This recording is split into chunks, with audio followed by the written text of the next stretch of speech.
Right, location natin ngayon is Isulan, Sultan Kudarat. So galing tayo sa Cotabato City at itong direction na to, papunta ito sa Sorala. Kung mag left turn ka, yan po yung daan papunta doon sa Takurong City. So diretso lang po tayo at papunta tayo doon sa Sorala. Dito naman guys, kung mag right turn ka dyan, yan po yung daan papunta doon sa Kalamansig and Libak, Sultan Kudarat. Yan din po yung daan papunta doon sa Bagumbayan and Senator Ninoy Aquino. So ngayong araw ay papasadahan natin itong alternative road na ito na nagkukonekta mula dito sa Isulan hanggang doon sa General Santos City. So magandang alternative road to guys sa ating mga biyaheros na babiyahe mula at papunta sa mga probinsya ng Sultan Kudarat, South Cotabato and General Santos City para maiwasan po ang matinding traffic doon sa main highway. So sa ruta na to ay madadaanan natin ang mga municipality ng Santo Niño, Sorala at Tibuli at mag-exit tayo doon sa Barangay San Jose of General Santos City. So sa video na to ay ipapakita ko sa inyo ang status ng daan, kung safe ba itong gamitin sa lahat ng uri ng sasakyan, at ipapakita ko din sa inyo ang mga magagandang tanawin na ating madadaanan. So pasukan muna natin ang bayan ng Santo Niño, Calabao.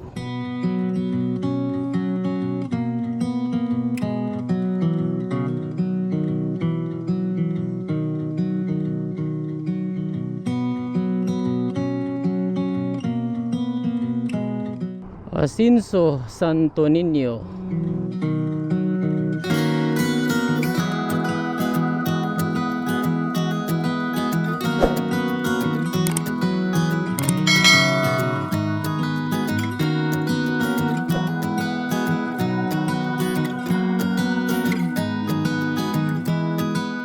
Santo Niño Municipal Hall. Wish that I could stay in this moment forever, so I can hold you in my arms. I will carry you on. Ang kagandahan lang dito sa Sultan Kudarat and South Cotabato ay yung kanilang mga kalsada. Tingnan nyo naman guys, oh, ang lalawak, ang lapad ng kalsada nila, tapos ang tuwid pa, ang pinagmalaki nila ay yung kanilang mga national highway ay hindi tinitipid. Ayan oh, kita nyo naman dito sa junction na to guys, kung mag right turn ka, yan po yung daan papunta doon sa Lake Cebu. So diretso lang po tayo, pupunta tayo doon sa sentro ng Sorala at papunta din sa Tibuli. I'm sick and tired of emotions. They've never done me any good, just tore me up into bits. I wish I knew how to call it quits. I should know by now how to live without. Ito na po yung rotonda ng Sorala, South Cotabato. Without her, I'm in the dark. When I make my way, I stumble and I fall. I'm a blind man without escape. I'm the ocean without the waves. The radio's playing songs, telling me that I should try to move on. So kung magdiretso tayo guys, ito po yung daan papunta doon sa Coronadal City. Yan din po yung daan papunta doon sa sentro ng Sorala and Banga Municipality. Right turn lang tayo dito guys, at ito yung daan papunta doon sa Tibuli Municipality.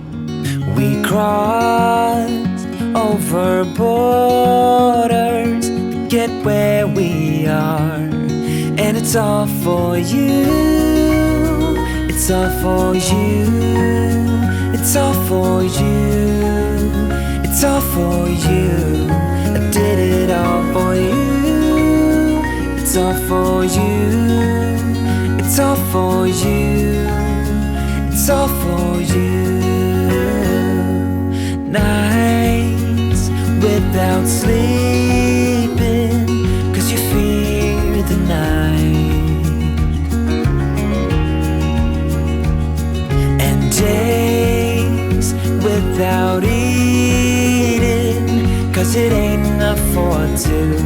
and it's all for you. It's all for you. It's all for you. It's all for you. I did it all for you. It's all for you. It's all for you. It's all for you.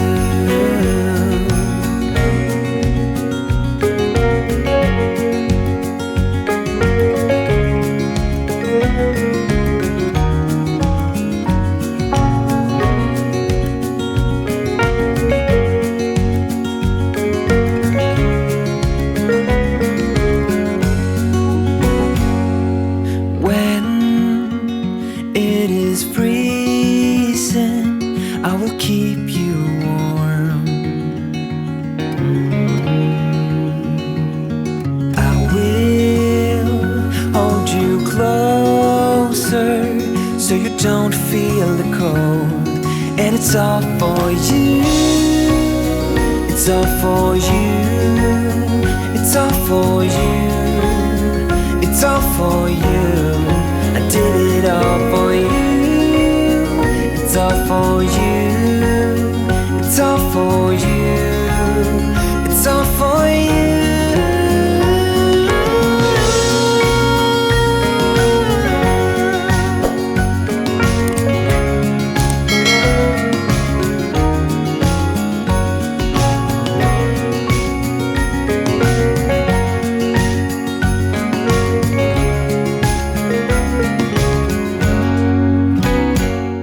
Municipal Hall of Tibuli. Right, mula dito sa bayan ng Tibuli ay pupunta na tayo sa General Santos City. You wake me up in the middle of the night. You say I cannot wait till the morning. Some things just have to be done in the middle of the pouring rain. I still remember the look on your face, how you smiled the first time I met you. But when I look at you now, there's no trace. I guess it's all been erased. You tell me that it's over, that we just hurt each other, but we don't have to end up this way. We're underwater, way off the shoreline. I try to reach you, but you're drifting away. We're underwater, but there's still time left. If we want it, we can breathe again, breathe again. I'm not surprised that you're feeling this way. I've long known that you're bothered by something. I don't believe that you. Daming mga saging dito guys. Banana plantation. Magandang negosyo yan. Ang mahal ng saging ngayon. Umpisa na ng magagandang adventure. Yan no, may magandang tulugan dito guys. Tulog kaya tayo dito. Kaso maaga tayo bukas. Malayo-layo yung biyahe natin bukas. Pa Jose Abad Santos. Wow, ang ganda naman dito guys. Oh, kaganda.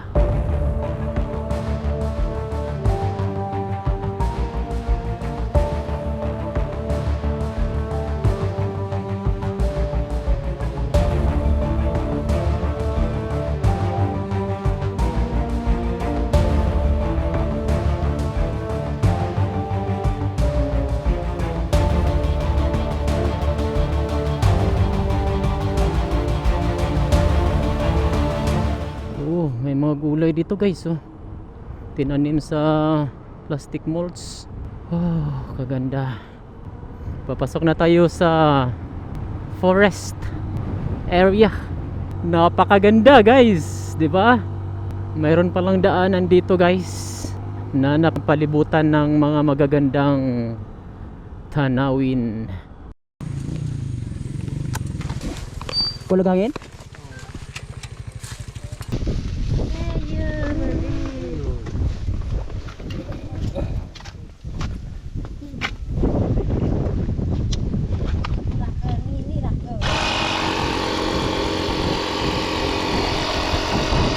Tapos sa maligzin sa no? Tapos na? Simentado tanan dili? Simentado na? Kalay hangin. 50 lang. 40? Ay, ang Ginoo mag-bless kami mo, sir. Imo ka ra? Panalangin sa imo. Kabot tayo sa kauras ang badan, sir. Di kabot. Ano imong motor, sir ba? Dali na kayo na. Nga simentado pa gyud no. Oo, simentado na tanan, sir, paato dito sa Jensen. Kabot tayo sa kauras ng mga. Kaning ako mga radyo ni kauras. Hina-hina. Kulang yung hangin nila guys, tapos malayo pa yung pupuntahan nila. Kaya hinantuan natin at nilagyan natin ng hangin yung gulong ng motor nila. So sabi nila guys, ay konkreto na po tong kalsada na to hanggang General Santos City. Wow! Napakagandang balita yan guys. At least hindi na tayo mahihirapan.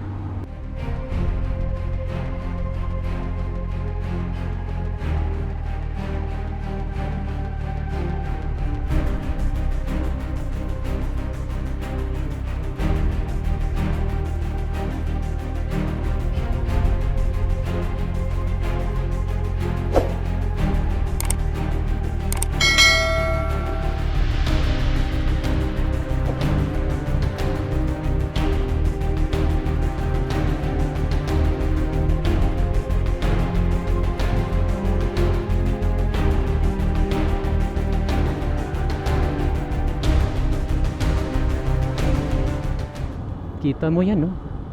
Napakaganda, no? Talagang hindi ginagalaw. Wow. Malawak yan sana. Ang dami mga kahoy. Sana hindi to nila puputulin. Protected area na dapat to. Para mayroon tayong maipamana sa susunod na henerasyon. May pagkatarik lang tong kalsada dito, guys. Siguro kaya to sa mga light vehicles lang. Baka mahirapan ng mga trucks dito. Pwede siguro sa truck. Hindi masyadong loaded. Magandang pasyalan to. Ang lamig pa. Wow. Hanit tong view dito.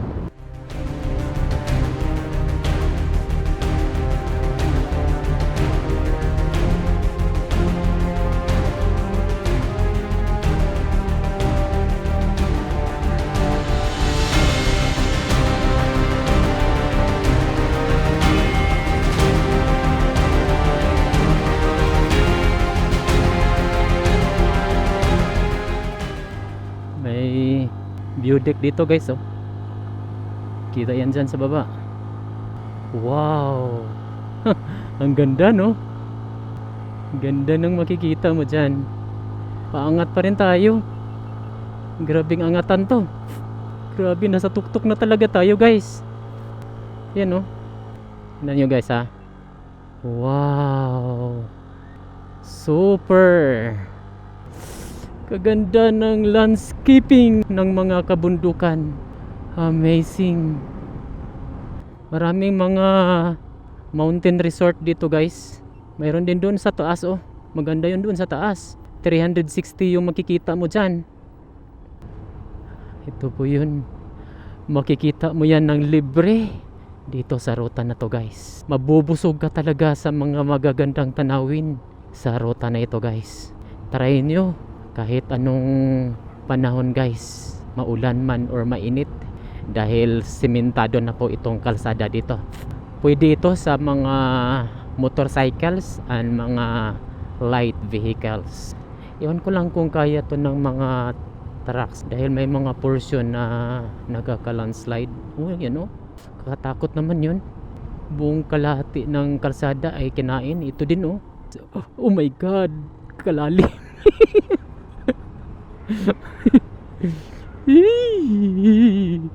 Kung magbiyahe kayo dito guys, huwag kayong iinom. Baka mapunta kayo doon sa bahaging yun ng kalsada. Wala pa namang harang. Peligro yun. Dapat nilagyan ng harang yun para naman maiwasan ang disgrasya. Ang lalim kaya nun ng bangin na yun. Kaganda ng landscaping ng mga kabundukan. Wow.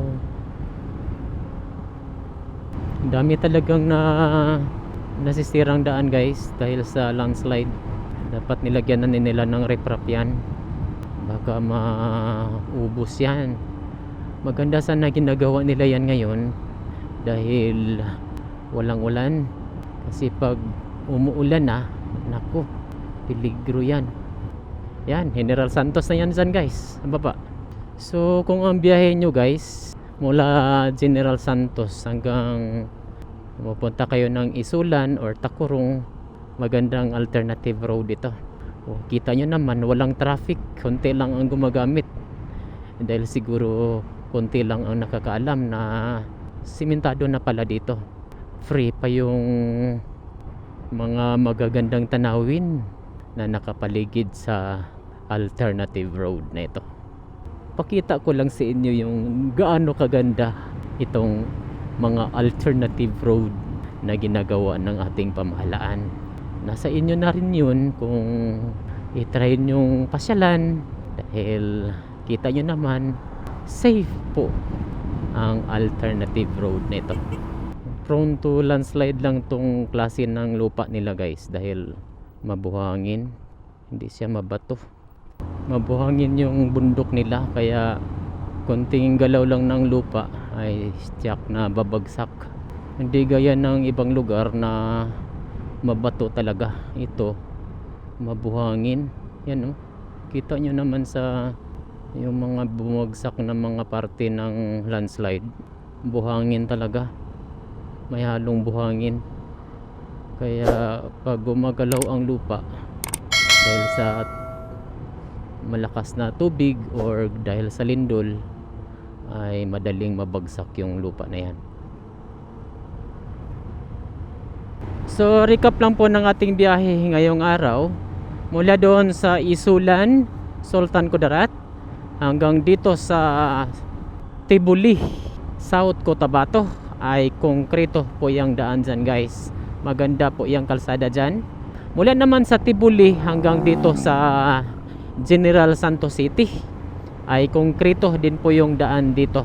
Mayroon lang mga konting portion na nasisira dahil sa landslide, pero maliit na portion lang po yun guys, at passable naman yan sa mga motorcycles and light vehicles. Sa kabuuan guys ay napakaganda po itong alternative road na ito para sa ating mga biyaheros na bumabiyahe mula at papunta sa mga municipality ng Isulan, Santo Niño, Sorala, Tibuli at General Santos City.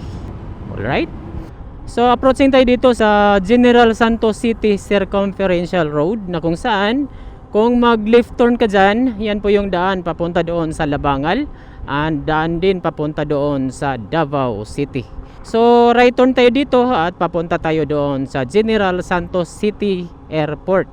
Dito yan sa junction ng Barangay San Jose, General Santos City. So nakita nyo na po ang status ng daan mula doon sa Isulan, Sultan Kudarat hanggang dito sa General Santos City.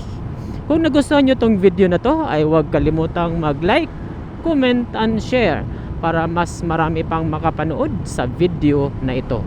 At huwag din kalimutang mag-follow and subscribe sa ating Facebook page at YouTube channel para updated ka sa lahat ng videos uploads ko. Hanggang sa muli, daghang salamat po!